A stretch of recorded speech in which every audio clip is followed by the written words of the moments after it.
Welcome to the Season 1 finale of This Spiritual Fix, Episode 21. Today we're going to be talking about how do we help those around us who we see with the wounds, and how do we develop compassion. Enjoy.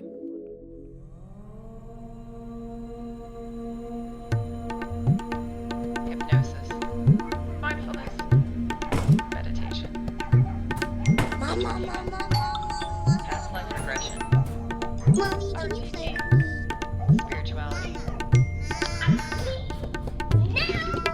This Spiritual Fix. Two mystical mamas hacking the self-help game. With Anna Stromquist and Christina Wiltsey. Good morning, Chris. Good morning, Anna. Hey, so this is it. This is the season finale of our first season of this Spiritual Fix podcast. We did it. We made it to 20 episodes. This is the 21st. Yep, 21st episode. It's been a whirlwind, hasn't it? We've had so much learning about ourselves and about each other. We've learned a lot. I think our friendship has been put through the ringer, but in a good way. I think we did a lot of great conflict resolution. I think so too. I think we're both really raw, honest people. So when things bothered us in each other, we were not shy to let the other one know, but we were also both willing to work it out. Yeah. And I think we're closer now. I feel closer. No, I do too. And I don't even think of it as like, it's funny because I think in my head, whenever I'm like, if someone's been through the ringer, if someone's been whatever, it's like, it's only just been a tempering of our relationship to make it like stronger and there is no relationship without conflict, because that's why we're on Earth. Or if it's a real one, right? If it's one that you're actually like being honest and true to yourself, and you're not just being fake, which I can sometimes be, or you're in a teacher-student relationship, or it's something different where you can't necessarily show all your stuff. You're not just two peers working it out, trying to be creative together and having conflicting ideas sometimes, right? Right. Yeah. So I think fittingly enough, on this season finale, you can go back and listen to the previous 7 episodes where we go into great detail and give each wound its own episode. Yep. But for today, we're just going to gloss over. We're going to do a really great overview so that if maybe you don't have the wound, you are able to help other people who you see have the wound without being like, you have this wound, go check out this episode. Right? So for anyone who listened to the previous episodes, you might have been listening and been like, oh my gosh, that is totally my dad. My dad has a humiliation wound, or my sister has a betrayal wound, or my husband has an injustice wound, or whatever. If you were listening to the previous episodes and you noticed the wounds in your family or friends, or children, loved ones, whoever, this episode is to how to basically what kind of conflict to expect with these people, how to prevent that kind of conflict, how to mitigate the conflict, and how to resolve it. Because let's face it, relationships come with conflict. The wounds are a great way to break the conflict down, understand them, and work with them. Exactly.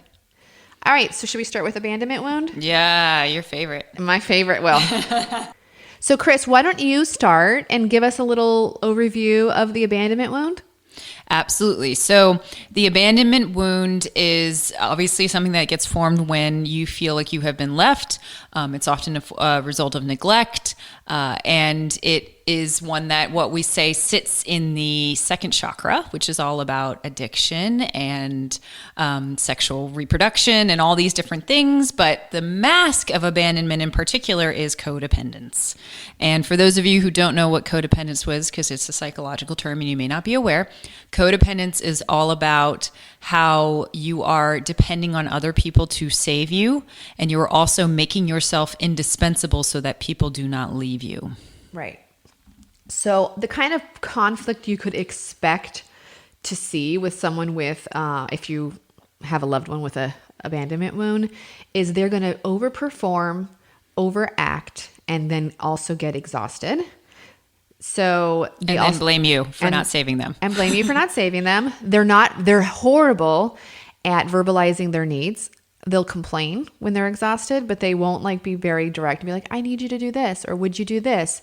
Yep. They will do everything for you and then hope you're going to just read their mind and do it. Yep. So you may feel really guilty around this person. I have a good example of if you've ever been to a retreat, this is a very specific. If you've ever been to a retreat and everyone's supposed to be having relaxation time, and there's that one person who wants to go clean the kitchen, and then everybody has to start cleaning the kitchen because you're all women and you're all like, or you're all people.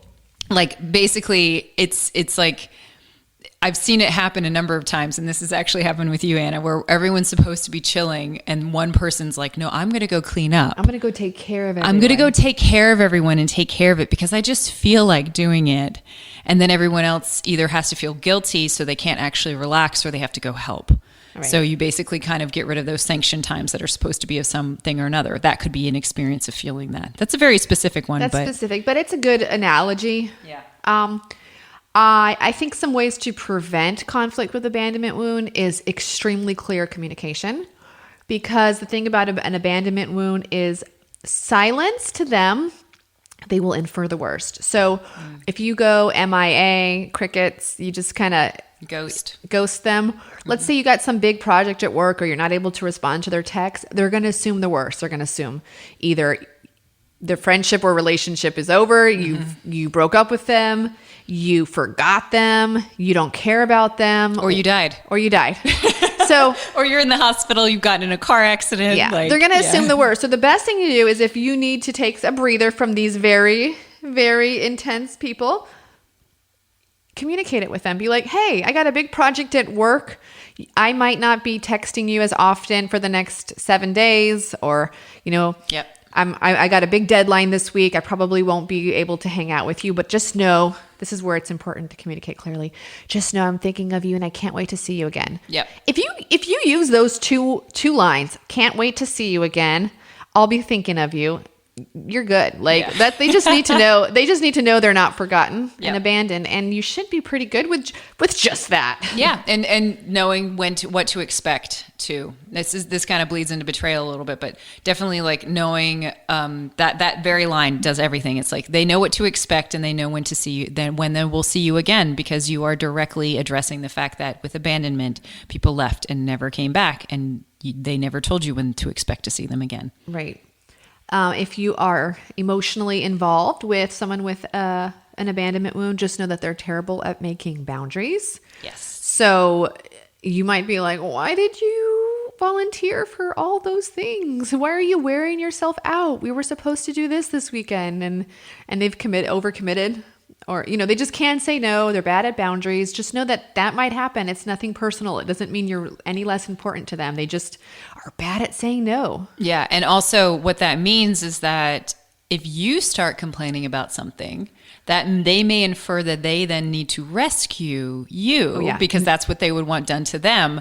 So sometimes you have to be like, I'm just complaining and I don't expect you to do anything as a result of it. If you complain, don't solve anything. Speaking from this as an abandonment wound person, I can say, I only complain when I need help because I don't know how to ask for help. If you ever hear me complain, that is my SOS.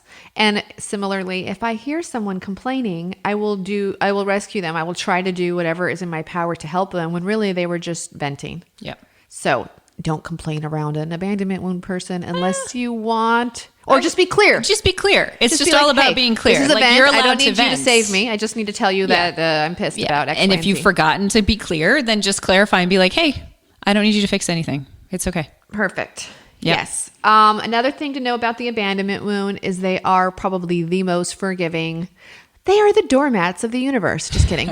But they are they love to forgive, which is a beautiful quality, that they're easy to forgive. It can also be one of their worst traits, is that they can pretty much, their partner can kind of get away with murder. Like literally the partners of people, prisoner wives is like the quintessential abandonment wound.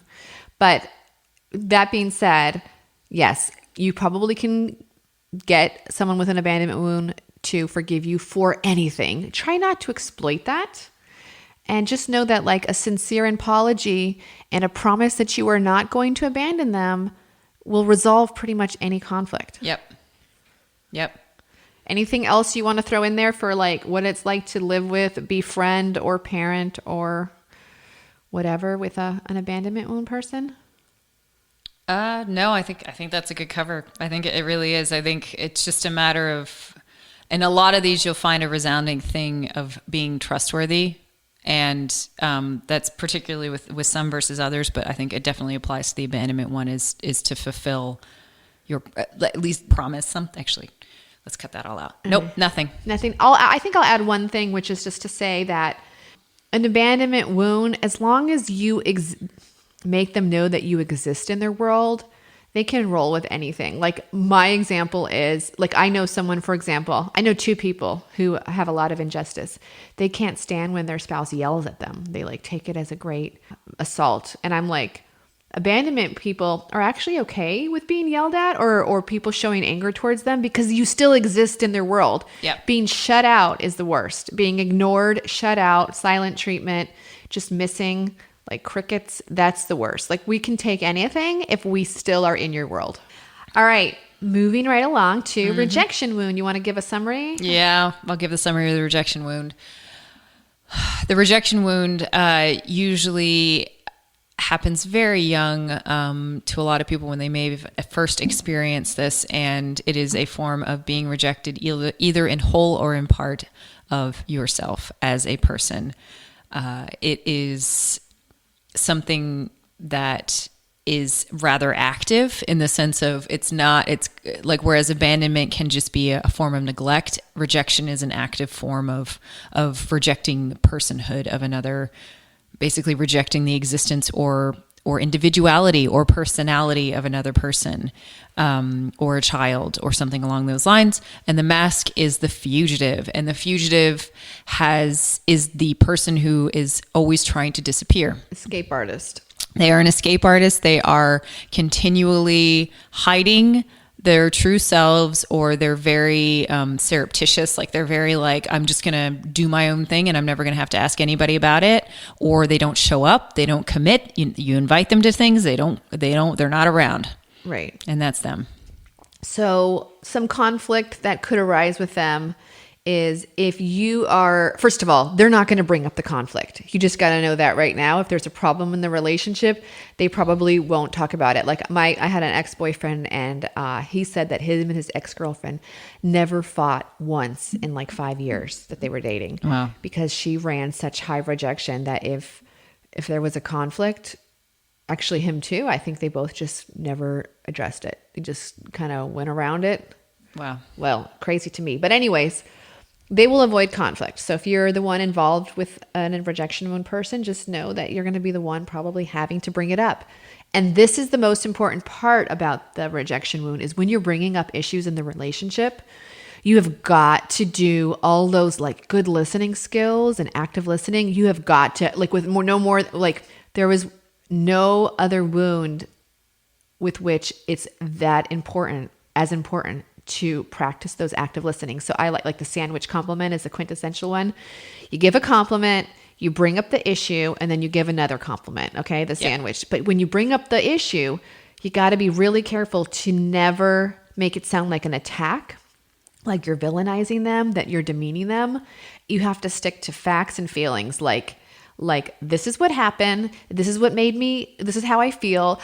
And you got to probably be like, and I know you're an awesome person and you never would want to make me feel like this, but this is what happened. Because if you come at it like, you did this and you're an asshole and you're na, they're going to feel rejected. They're going to flee. They're going to escape the conversation. Yep. And that's really the bulk of it. And that's why the compliment at the end is so very important, because if you make sweeping statements about someone's personality who's had the rejection wound, then they believe you. Like they will believe you. Like that's the thing. Right. They'll believe you even if it's the most absurd thing that you could ever imagine saying to someone. They will believe you. They will question themselves. And so don't ever make the sweeping statements in any argument, but let alone with a rejection person. And then that compliment at the end means I still love you, even though we're having this conflict. Like you are still worthy. You are still great, even though we're having this. Like just because you didn't get this right for me, and this is how I felt about it, doesn't mean that you're not worthy of being seen and being a person. Right. I think, the sandwich compliment's important, and probably even the disclaimer, which we talked about in a previous episode, is give a disclaimer. Be like, hey, I want to bring up an issue. Before we even talk about the issue at hand, I want you to know I adore you. I love you. This doesn't change how amazing I think you are, but this came up in the relationship and I'd like to look at it because it made me feel XYZ. I think disclaimers are good. Sandwich compliments are good. Just remember, no matter how handsome or beautiful or smart, intelligent, successful they are, if someone has a rejection wound, they are fragile. Yeah. Yeah. Anything else with that? I think this goes hand in hand with betrayal too. So just kind of earmark this for this later one. But I think with rejection in particular is there has to be room for making error.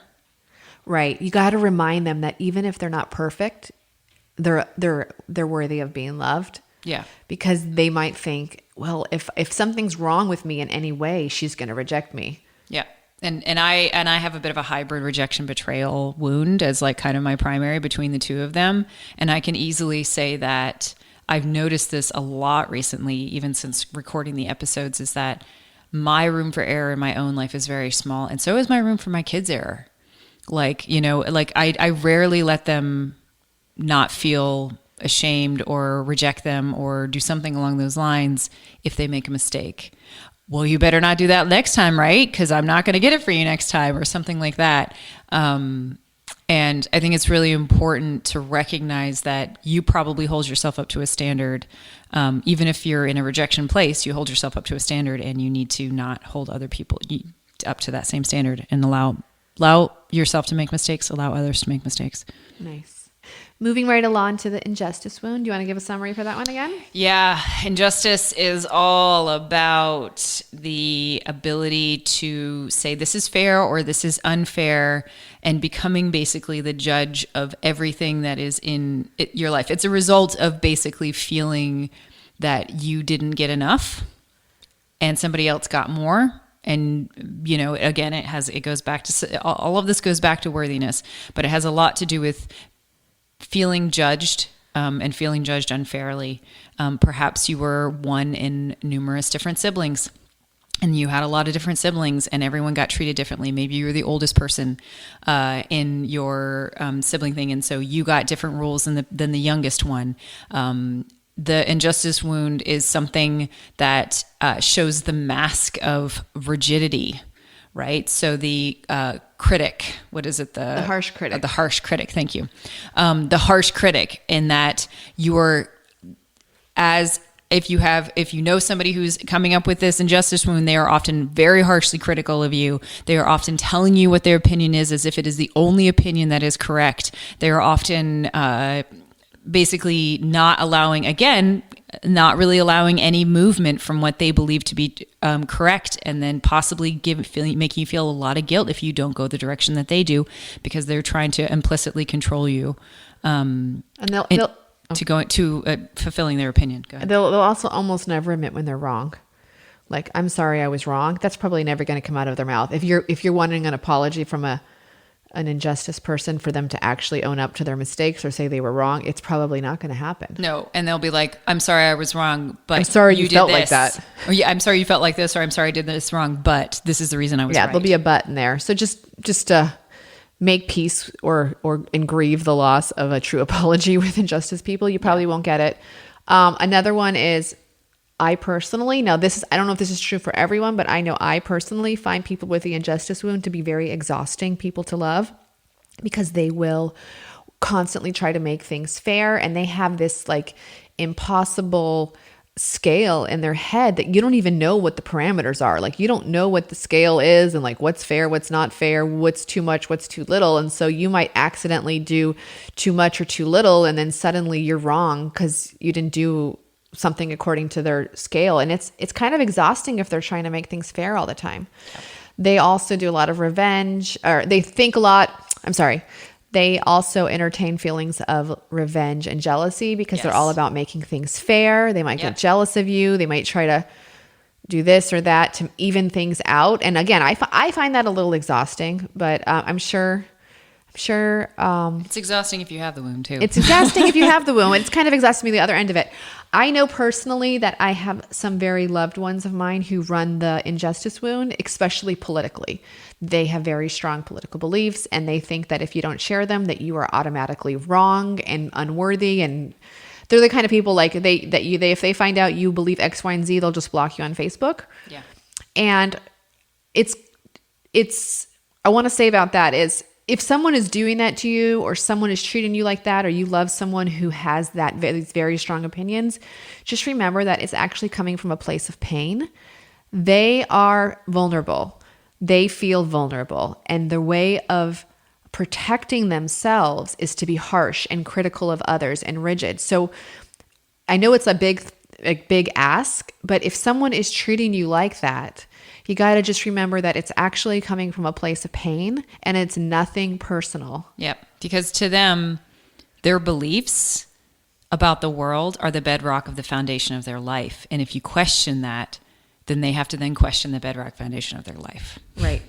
Right. So I guess what I want to say is if you are romantically or platonically involved with someone with the injustice wound, they're probably going to be the most unfair people you know. It's your opportunity to show a lot of grace, a lot of compassion, a lot of patience, because it's going to be hard. I'll be honest. It's going to be hard. These people are also amazing. Like, they are amazing. They are true to their beliefs. They are constantly trying to do the quote unquote right thing by their definition. I'm not saying like these are bad people. I'm just saying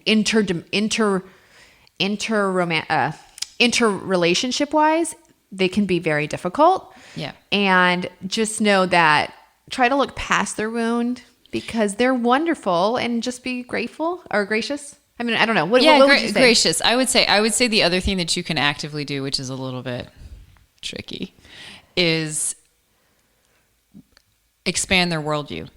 So if their foundation is very limited to this person needs to be the president and this person needs to do this and that, expand their worldview so that they can't necessarily, so that they don't have to necessarily rest on the laurels of whatever they're thinking. So,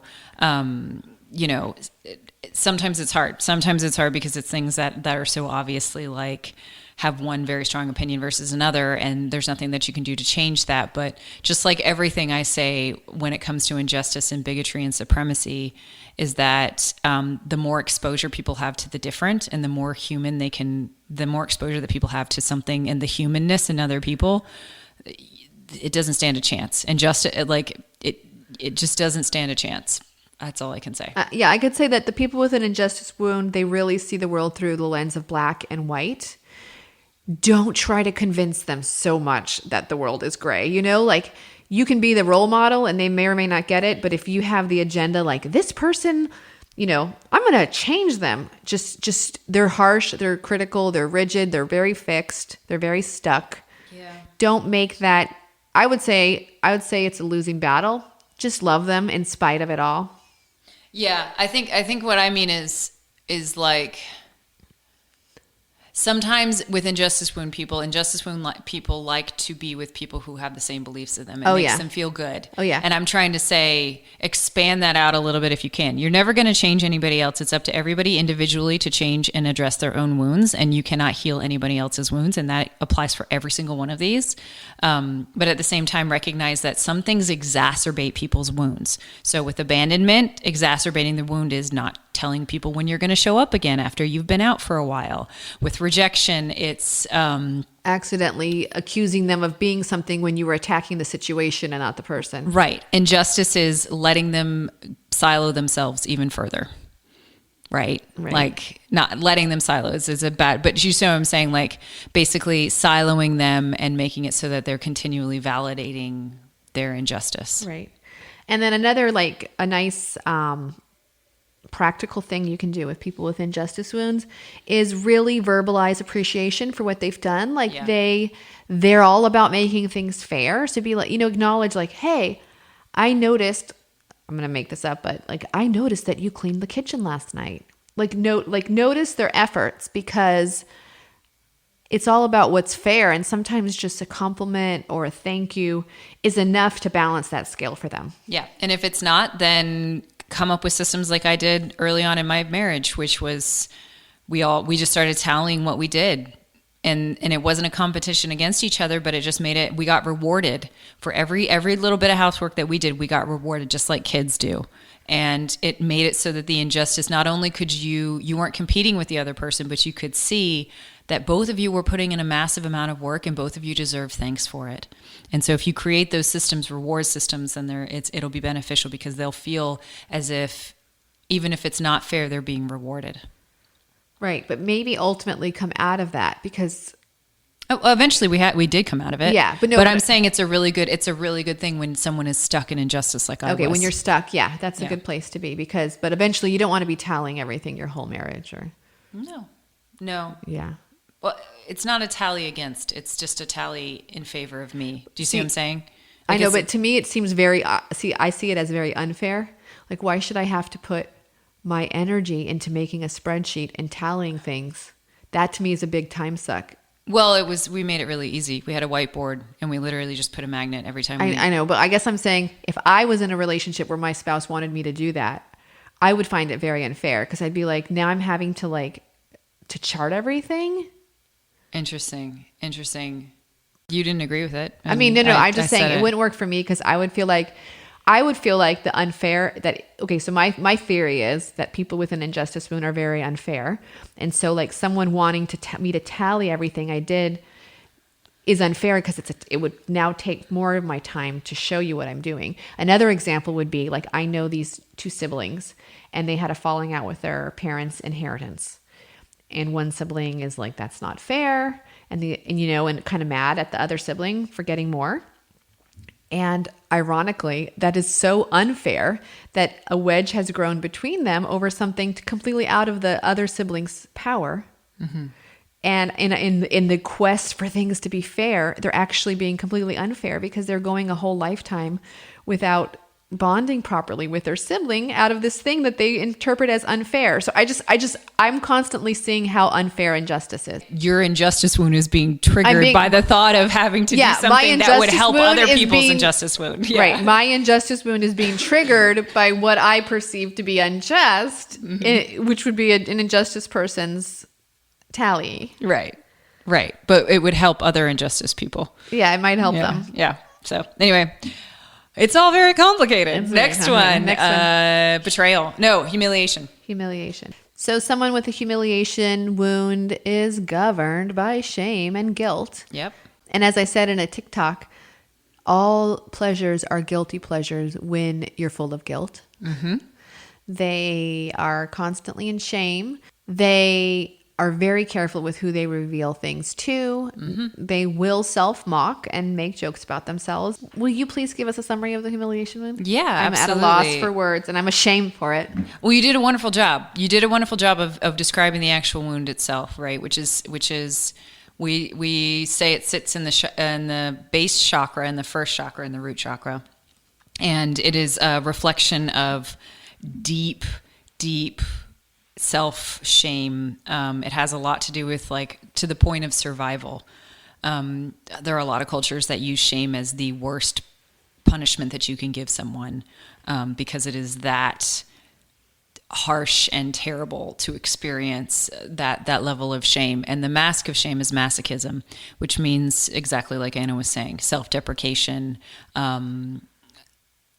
trying to make yourself less than or worse than, or punishing yourself for experiencing pleasure. It's an inferiority complex in a way.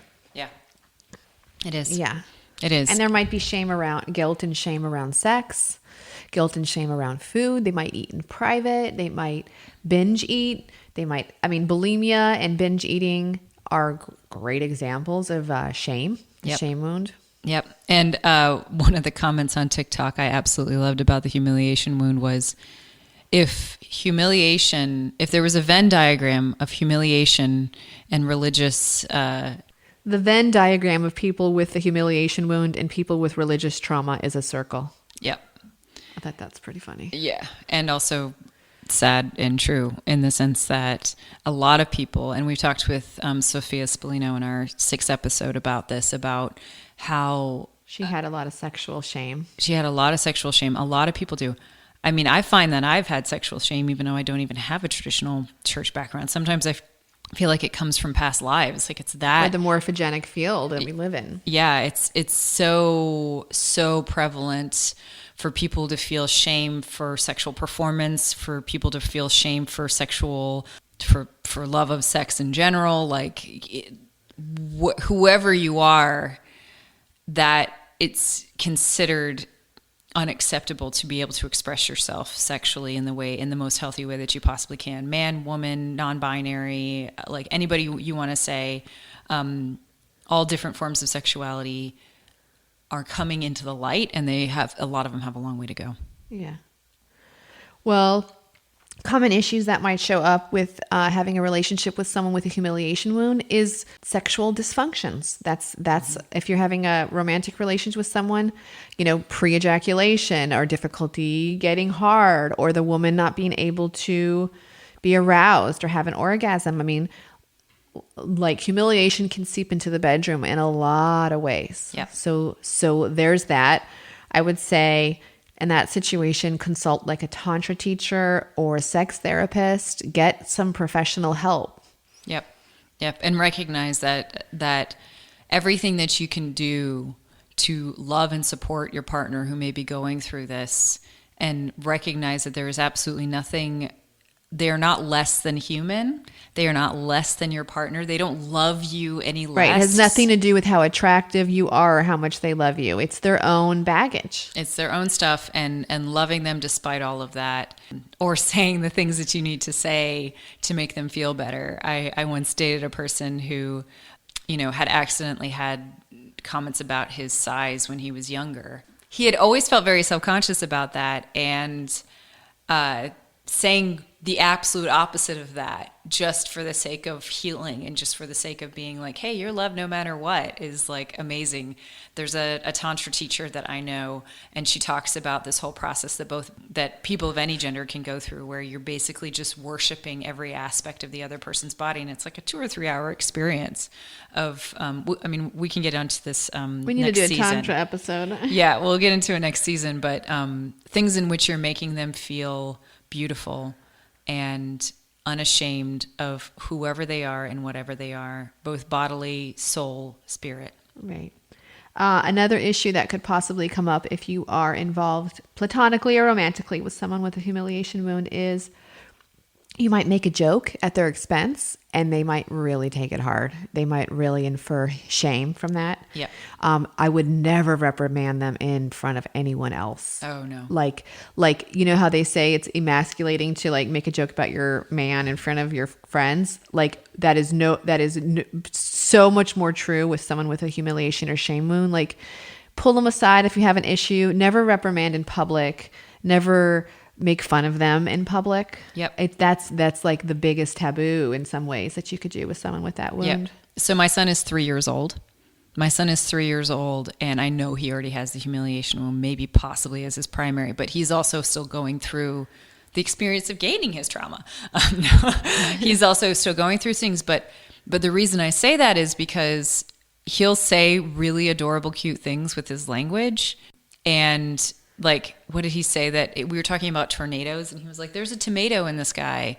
And we all started laughing, and he started crying because he felt shame from us laughing at him, not with him, because whatever he said, he wasn't able to take the joke. Yeah.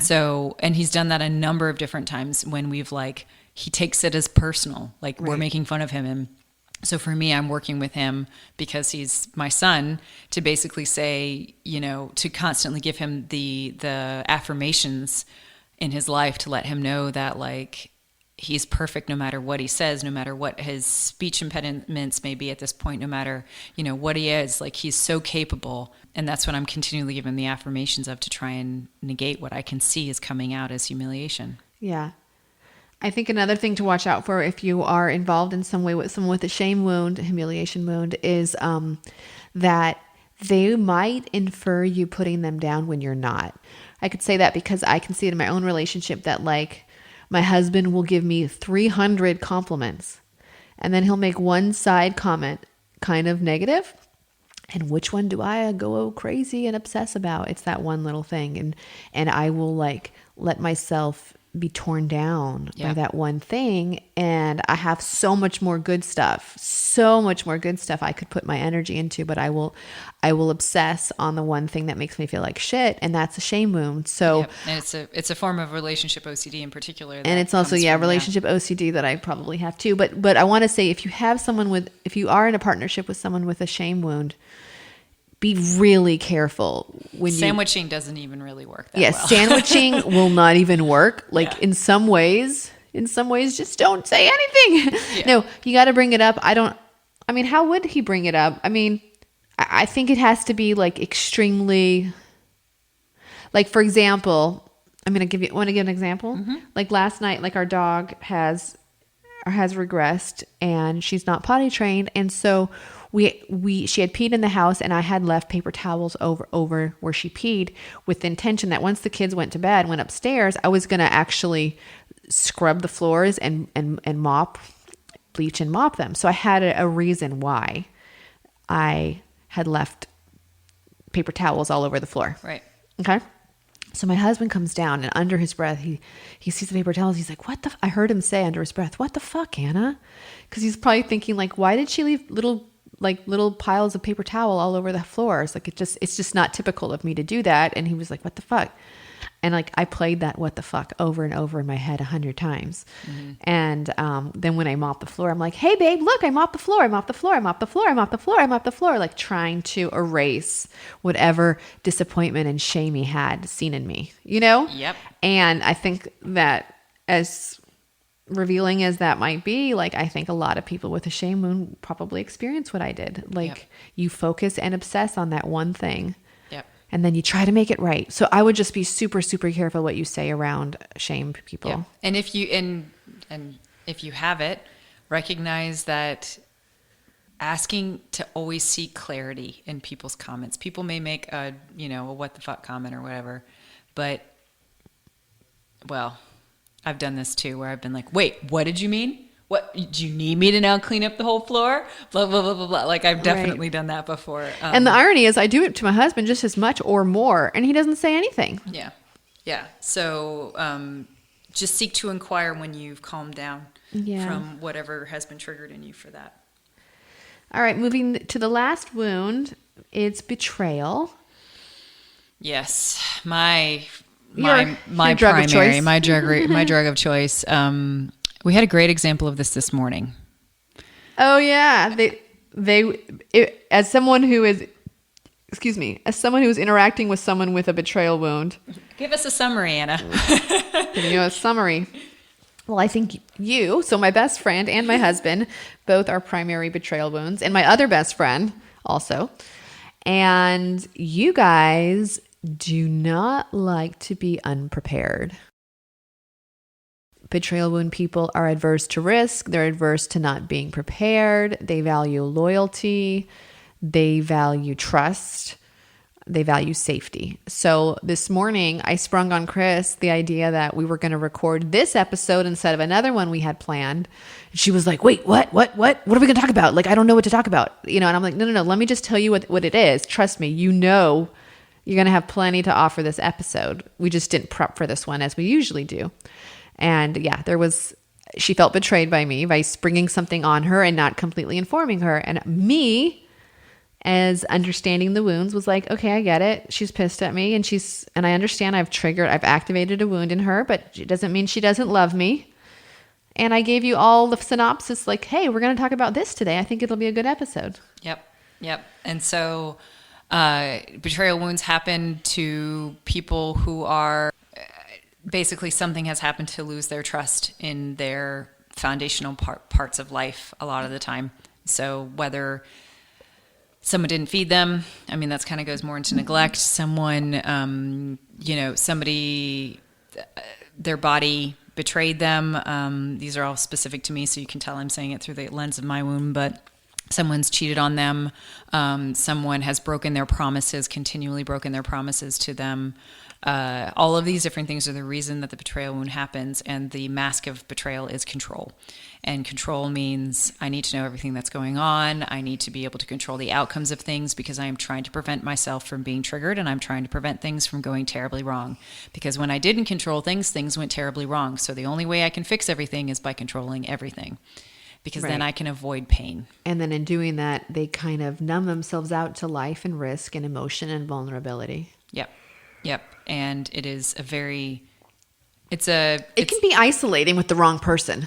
It can be isolating to be with a betrayal person. No, I think that if someone has a betrayal wound, they can isolate themselves if they're not with a very, the right person. Oh, yeah. Like I know of a couple where they both have betrayal wounds, and it's like two strangers living in the house because in order to control their lives and to control their emotions and to protect each other from the pain they can cause each other, they just don't interact. Yeah. So I think betrayal wounds run the risk of being very lonely. Yeah. Because they shut others out that could they're very preventative in their pain. Like they're risk trying adverse. Their vulnerability adverse. Yeah, their vulnerability. They're also usually pretty averse to living at all. Sometimes people are really good at planning crazy adventure, but the spontaneity of new situations that could be dangerous to mind, body, soul, whatever you want to say, are the things. And if you're a parent and you have a tendency to want to control your children a lot, then you may be experiencing the betrayal wound, and the aversion that your children have to being controlled is the formation of their betrayal wound. Right. So it's one of those. It's things hilarious how the things that you create the thing from the thing. You create the thing from the thing. And so if you're having trouble because your kids you're not able to control your kids by yelling at them or punishing them or any of the negative reinforcement things that people do for punishment, or by trying to give them consequences that they may not even understand, which is just common because it's not like we're all child development specialists, then it's very important to be able to recognize that. As I say with my daughter in particular, who is exceptionally stubborn and very averse to control, if I try and control her, it's like two rocks hitting each other in the creek. I need to become the water that goes around the rock in order to be able to get her where I need to go, to be able to pick her up, to take her downstream with me, if that makes sense. That involves joining her more often than not, like joining her and saying, how can we make this fun, but also saying like, hey, I'm going to get down on your level and I'm not going to be the person you're against right now. Right. So yeah. I think in relationship with someone with a betrayal wound is they might infer microaggressions of distrust, which they experience as disappointment or distrust. And then that leads to resentment. So how do you live with someone or love someone who's resentful towards you? Forgive them and hope that forgiveness will inspire them to forgive you too. Yeah. And apologize often. Betrayal wounds are the kind of people that they might have a checklist in their head of all the transgressions you did against them going back 10, 20 years. They can remember it to the date, the things that you said and what you were wearing and what you did and how it hurt them. Yep. And as exhausting as that could be, maybe revisit that sometimes and be like, is there anything I've done to harm you that I haven't yet made right? What can I do to make it right? Yep. They really need to know that they can trust you. And I know that as someone who experiences betrayal as just micro disappointment, I just keep working on forgiving that. And I think in turn, the partner can like resonate with that forgiveness vibration, and they in turn start to forgive you back. So just because you might not be the one carrying the resentment and they are, if you keep forgiving them, it's contagious. And I think that they will pick up on that vibe and they'll start to forgive you. Yeah. And I want to revisit what I said in rejection, because I think it really applies to betrayal, is allow people with a betrayal wound to make mistakes and don't admonish them, because if you know a real, like if you know a betrayal person who may also, if you know anything about the Enneagram, which we won't touch on, if they're a 6, in which they're a worst case scenario person, if you question their ability to plan or think of all things, or if something goes wrong that they didn't think of, they are literally in the most vulnerable position that they can be in. And if you give them a hard time for it, even jokingly, you are going to trigger them.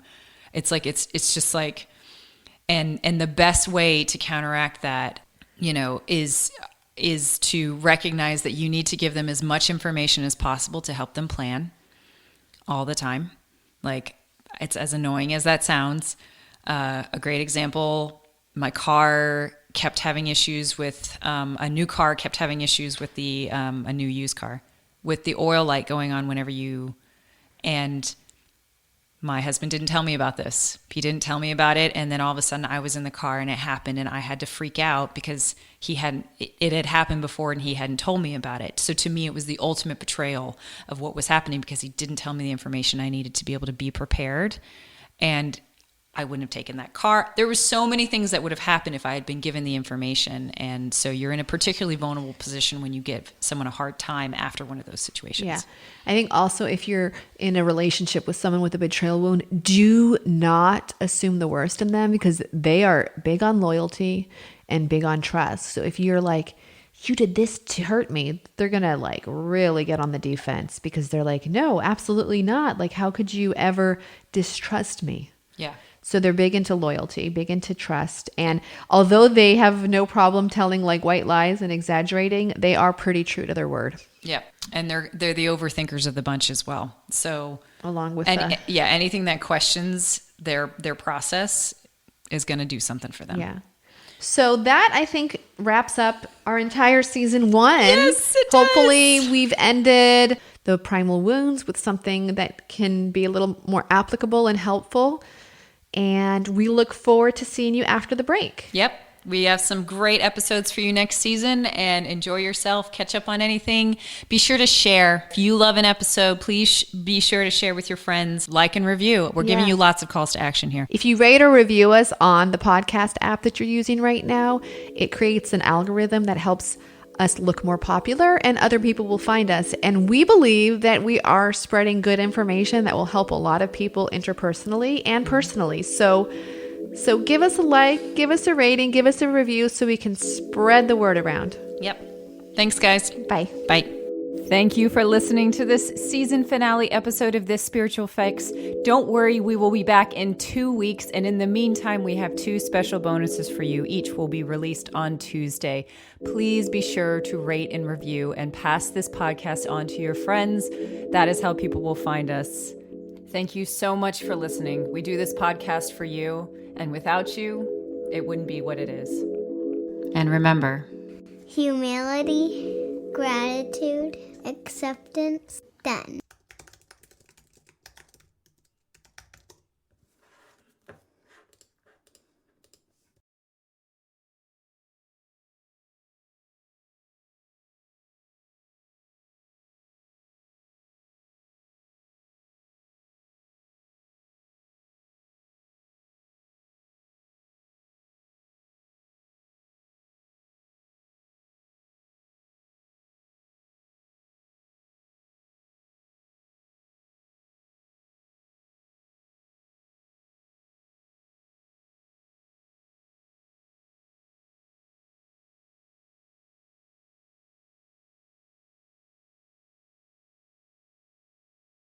Hi, Christina, co-host of This Spiritual Fix. Has listening to our podcast stirred up something for you with the Primal Wounds?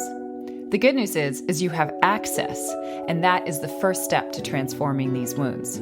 We created support packages to help you through this process, and they're available on our website, www.thisspiritualfix.com. These packages were designed by Anna and I, combining techniques and hacks from our own experience working through our own wounds.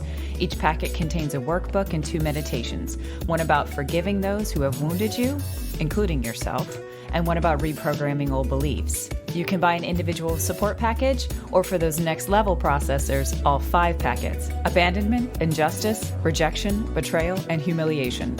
Available on our website in our shop.